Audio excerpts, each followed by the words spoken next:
What's going on, guys? It's Greg from East Coast Eyes, and welcome back to another head review. We're closing in on the end of the year, and that will mean a best heads of 2021. We'll put that vote out on Instagram, so make sure to stay tuned there. We'll put a survey out. You guys get to vote on the best heads of 2021. At the end of the year, I will present them. So today we got a review for the Burn XPO. This is Warriors' newest offensive head. They had a lot of nice advertising around with it with their PLL Pros. They sent me a cool package which I'll unbox, but first, ECD flags are back in stock. These are highly requested. Make a great holiday gift. They're only $10, right, Pat? 10 bucks, is that what they are? So here's a flag, pretty simple, all blue design with the white crab. Here we go, there it is. Check that out. Those available on our site, great holiday gift. Also, all of our new apparel. So if you need a last second gift, great spot to get it. So let's dive in the XPO review. They sent me this really great gigantic box that has all the new stuff in it. So let's open that up and see what's in there. So here we go. Here it comes. There we go, there it all is. Okay.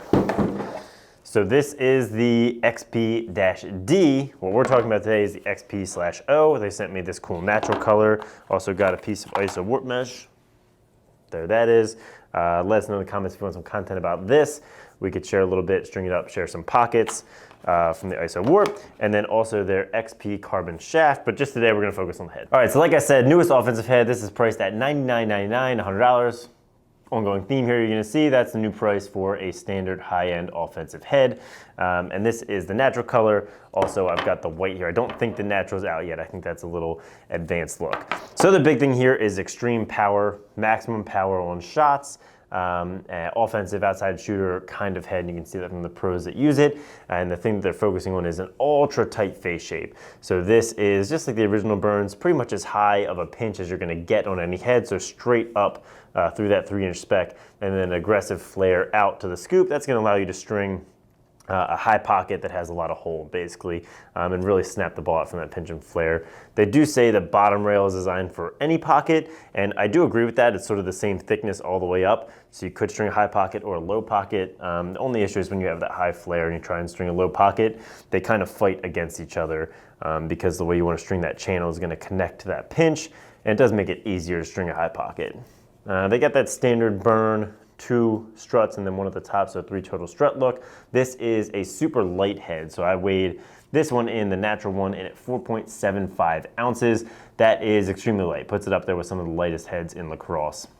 And so between those two things, I think the pinch, the flare, the weight, all that will make it a really great offensive shooting head, especially if you like that high pocket, that pinch and flare.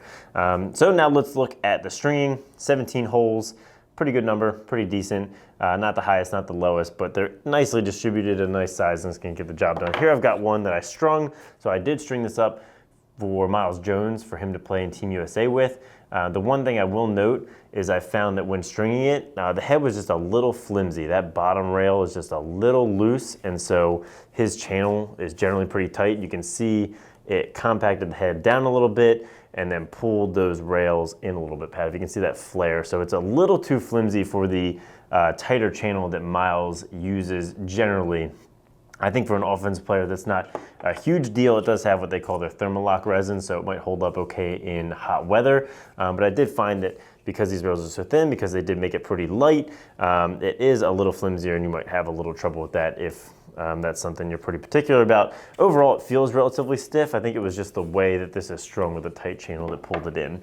But outside of that, the pocket strung up really nice. Did get that nice mid pocket and a really nice channel with that high pinch and flare, which is something I love. And the other thing to note about the Burn is it has a nice offset, really aggressive drop, which is gonna feel really great in your hands for shooting. So I think that's pretty much it there to cover. I think the final thing is I think I covered this in an older review, maybe the Evo, is they have this modular throat lock where you, oh, it really hurt. There you go. Pop the ball stop out. And I think in the last review I didn't have it, so I'll show you guys how it works in this review just so you know. So if you have a shaft that doesn't have a plug, you can take this modular throat lock, put it in through where the ball stop goes, click it into place, put a new ball stop, which they provided over that, and it'll have the throat lock that goes in the shaft, gives you some fresh screw holes to drill into. It will help eliminate some head rattles. So that's kind of nice. Whoa. kind of nice that they give you both those options, whether you want the throat lock or you don't, depending on the shaft that you have. I do really appreciate that feature. So let me know if you have questions about this head in the comments. I'd be happy to answer them. We're gonna shoot around with it a little bit at the office. Like this video if you liked it, subscribe if you haven't, and have a great day.